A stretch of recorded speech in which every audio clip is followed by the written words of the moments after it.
Welcome back to the channel, everybody. Thank you so much for joining me and allowing me to continue to be your daily advocate. If you're new here or you're not subscribed for any reason, please do me a huge favor and hit the subscribe button. Thank you to all of you who have been watching and following me for so long. It truly means a lot, and I'm glad that I can be this person. The SEC is arguing to the judge that former SEC Director Bill Hinman's Ethereum free pass speech from June of 2018 is official position of the SEC, specifically the Division of Corporation Finance. It is. Do you understand the implications of this? Well, I'm going to break down what I know to this point, but worth noting, that means that the SEC has argued that there's nothing from the SEC that's official market guidance. However, this is now official market guidance. It just gets more ridiculous from there. So I've got opinions from a number of attorneys, including attorney John Deaton and attorney Jeremy Hogan. And this just came out within the last, I don't know, how long has it been? An hour and a half or something like that. So I read this whole thing, I printed it up, got some dead trees in my hands here. I believe it was 11 pages, not including the exhibit. So I highlighted the parts that I found to be most relevant and took some notes. But I'm telling you, like, I hope that you're prepared to have your mind blown, because this is truly bizarre. It's absolutely absurd what is being argued here, even for the SEC. But I do want to be clear at the outset, I do not have a legal or financial background of any kind. I'm not offering legal or financial advice. And you definitely should not buy or sell anything because of anything that I say or write. I'm just an enthusiast who enjoys making YouTube videos about crypto-related topics, but just as a hobby and just for fun. You may recall that on January 13th, Judge Netburn found that in an official ruling that Bill Hinman's Ethereum free pass speech really was just his personal opinion. And also, as a result of that, all of the associated documents and emails that were distributed via SEC, the official email threads, those were not privileged because it was all part of what was just Bill Hinman's personal opinion. Well, understandably, the SEC didn't like part of that. They don't want the privileged information, what they claim is privileged information anyway, to get into the hands of Ripple. They don't want that to be part of the trial at all. And so you got to kind of wonder, what are they trying to hide? What is so super duper secret that would destroy their case that they're fighting so hard to hide? Because this should have been a done deal, but they, after Judge Netburn made that her ruling, that declaration, the SEC legal team, they actually went to Judge Torres, the main judge in the case, and said, "Hey, we want to be able to have a response sent back to Judge Netburn." And Judge Torres said yes. And so the deadline for that was, I guess, 13 minutes ago. And they just made it just in under the wire. They sent it within the last couple hours, whatever it was. So this is completely ridiculous here. And here you can see earlier today for me anyway, the deadline was midnight for me, though I'm in Central Standard Time, so the deadline's their time, so it's 12:13 a.m. their time. My time, since it's Central Standard Time, happens to be 11:13 p.m. But so this morning, for me, it's this morning anyway. Attorney James Filan, member of the XRP community, he noted the SEC motion for reconsideration of the DPP ruling should be filed today. So that's what I was referencing a minute ago. This idea of, are these documents, specifically surrounding the Bill Hinman Ethereum free pass speech, are they privileged or are they not? And the SEC's deadline was today. And Jeremy Hogan, here's a tweet from him at 7:18 my time, which would have been 8:18 his time, and for the court, because the court obviously is on the East Coast, it would have been 8:18 their time. And so Jeremy Hogan wrote the following: "I have to get my kids to bed. Don't forget that the SEC's motion for reconsideration of Judge Netburn's DPP ruling is due today. In federal court, you have until midnight, so that's 3.5 hours left. If they don't file it, come wake me up, because that would be strange." They did file it though. And so as soon as that dropped, I was like, oh, here we go. Can't wait to see what the hell's in this thing. And so shout out to James Filan and John Deaton's organization, Crypto Law, for sharing these documents. And let me just tell you this. I'm going to share with you some of the specifics from the document, but let me just kind of break this down before I even get into some of the specifics. So regarding the Bill Hinman Ethereum free pass speech of June 2018, the SEC has argued that Bill's part of the conversation via email is personal opinion, but the other people participating in this conversation with Bill are saying things in this conversation that are privileged. So yes, the SEC is arguing that one half of a conversation can be personal opinion, and as such is public info, having nothing to do with the official policy decree from the SEC. But the other half of that same conversation can be privileged because it was part of the SEC's deliberative process with respect to Ether. That's a quote. They say it's the SEC's deliberative process with respect to Ether. Now, this is incredibly illogical. To be clear, they're claiming that every SEC employee that was part of this conversation via email was participating in official SEC deliberative process, with the only exception being Bill Hinman. They say Bill Hinman was not part of the SEC's official deliberative process. How the hell can they justify this position?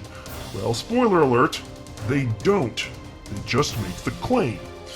But wait, it actually gets much worse and much more ridiculous than that, which brings us to most of what was covered in this document today. See, after the SEC finished arguing that nonsense, which is much of what it's been saying for a lot of the past year, frankly, hold on, let me make sure. I think I just lost my train of thought. I think it'll come back though. Yeah, so, I think I got it. So after the SEC finished arguing all that nonsense, they then proceeded to state that Bill Hinman's public statements actually could be relied upon as representing the views of the SEC's Division of Corporation Finance. Now note this important distinction. They're not arguing that Hinman's perspective is the official position of the SEC. Rather, they're arguing that it's the perspective of just one division within the SEC. As a result, the emails associated with the Hinman speech are privileged, they say. Now, presumably, the reason they are making this argument is so that they can make an additional distinction. They're saying that Hinman's speech is the final product, and that's public knowledge, but all of the drafts and communications that preceded the final product are privileged. Now, of course, you still have the question of how the hell this could be if it's really just Bill Hinman's opinion, but how do you have official SEC deliberations that just result in the public opinion, which was the final product? Like, the public opinion of Bill Hinman. It doesn't make any sense. And now, Judge Netburn has already ruled that the Hinman Ethereum free pass speech is fair game, and the SEC is not trying to change the judge's mind on that point. They're just arguing that all the additional emails and drafts of the speech that were shared internally are privileged. It's also worth noting that Bill Hinman, he swore under oath that his Ethereum free pass speech was just his personal opinion. And now the SEC is arguing that's not true. That it's the official position of one division, one of the divisions within the SEC, the Division of Corporation Finance. Of course, now, if that's true, then the SEC did provide market guidance, which the SEC claims it has not done. If the SEC gave market guidance, and it clearly did, then that strengthens Ripple's case and weakens the SEC's case. It's absolutely incredible the degree to which the SEC is utterly inconsistent with its own arguments. Those assets will argue, they will argue whatever they think will benefit them in the moment, even at the expense of logic, consistency, and justice. They just don't care. And don't be surprised if they're going to end up arguing that since it's just the official position from one division of the SEC, it's not official SEC decree, don't be surprised if they try and make an argument like that. That won't surprise me in the least, I'll tell you that right now. So now I'm going to highlight just some parts of this. Here, I'll start with this, what I'm highlighting on the screen right now. Let's start with this. So this is from the SEC writing to Judge Netburn. This really grinds my gears, folks, and it burnt my biscuits and my vegetables. They are steamed. This really steams my vegetables, in fact. The court found that, quote, emails concerning the speech or draft versions are neither pre-decisional nor deliberative agency documents entitled to protection, end quote. So that's what Judge Knepper found. Under the deliberative process privilege, or DPP for short, and ordered the SEC to produce Entry 9 and other documents, quote, previously withheld based on the privilege that would be inconsistent with this order, end quote. And then it continues a little bit further down to this part. And it just gets more and more wild, folks. Reconsideration of this aspect of the court's decision is warranted because the court based its decision on a single document relating to the speech, one that defendants chose to highlight for the court, and did not consider the 67 other emails attaching drafts of the speech that were before the court on defendant's motion. These additional documents, along with other matters available to the court and described below, demonstrate that the speech was not, quote, merely peripheral to actual policy information, end quote, and was in fact, quote, an essential link in the SEC's deliberative process with respect to Ether. You folks buying any of this crap? Is anybody buying any of this crap? I'm going to hop ahead to Attorney Jeremy Hogan's comment in just 1 second, so sit tight because you're really going to enjoy that one. But he made it very clear the degree to which this is crazy. His words, not mine. Oh, no, mine too, actually. I'm going to use those two. Where's the next part? Oh, right here. Yeah, I just want to highlight this sentence right here. SEC regulations provide that Director Hinman's public statements could be relied upon as representing the views of corporation finance, the division he led. Folks, Judge Knepper already said no.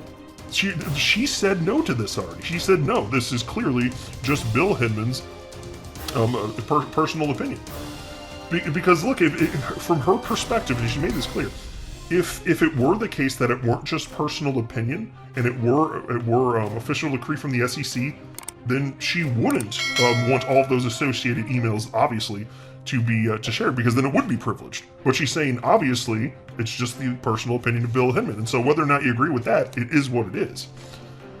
All right, let me get ahead here with a highlight next. This might be it. This is the really fun part. This is the really fun part, I think. Can't believe this one. Oh yeah, here we go. This is it right here. So here's the tweet from attorney Jeremy Hogan, and he simply wrote the following. I'm reading it, but can't quite believe it. Now, the speech wasn't Hinman's personal opinion at all, but intended to convey the Department of Corporation Finance's position on digital assets? In the legal world, this is as crazy as it gets. The Ripple lawyers must be chomping at the bit. That's the tweet from attorney Jeremy Hogan. Yup, I cannot wait to see what the hell Ripple's legal team has to say about this, and they're going to shred this nonsense. Because look, I can't tell you, and I admit this every time when I'm talking about legal stuff, like, I don't know what the legal implications are of all of this. I'm just speaking as a regular dude here, and I'm telling you, this is utterly illogical. The degree of ass-hetery is endlessly impressive. This isn't logical. You don't need a law degree to see that the logic doesn't follow. I just don't know from a legal perspective what's likely to unfold. But damn, this is stupid. STLOPID, stupid. Here's a tweet from attorney John Deaton on this. Classic case of wanting to eat and have your cake at the same time. That's also quite true. Here's a tweet from an attorney within the XRP community who is named Bill. And Bill stated the following. And it was he sharing the same section? No, he was sharing a different section here. Yeah, here we go. Here, I'll just read this first and then I'll share his tweet. Shows that Director Hinman and other SEC staff used the speech to provide public guidance as to how corporation finance would apply the federal securities laws to offers and sales of digital assets, including Ether.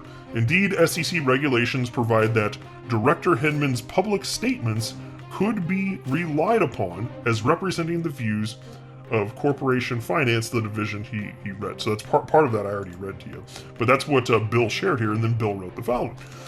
So now the SEC says that not only was Hinman's speech used by SEC staff to provide market guidance, but that by SEC regulations, could be relied on as representing the views of the SEC's Corporation Finance Division.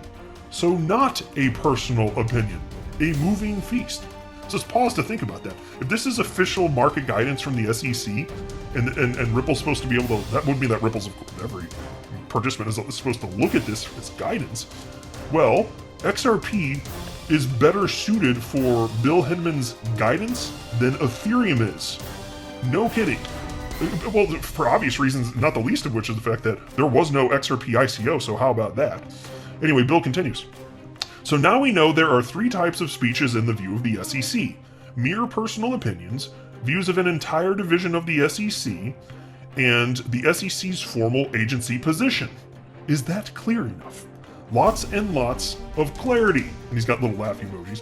Feeling good about fair notice.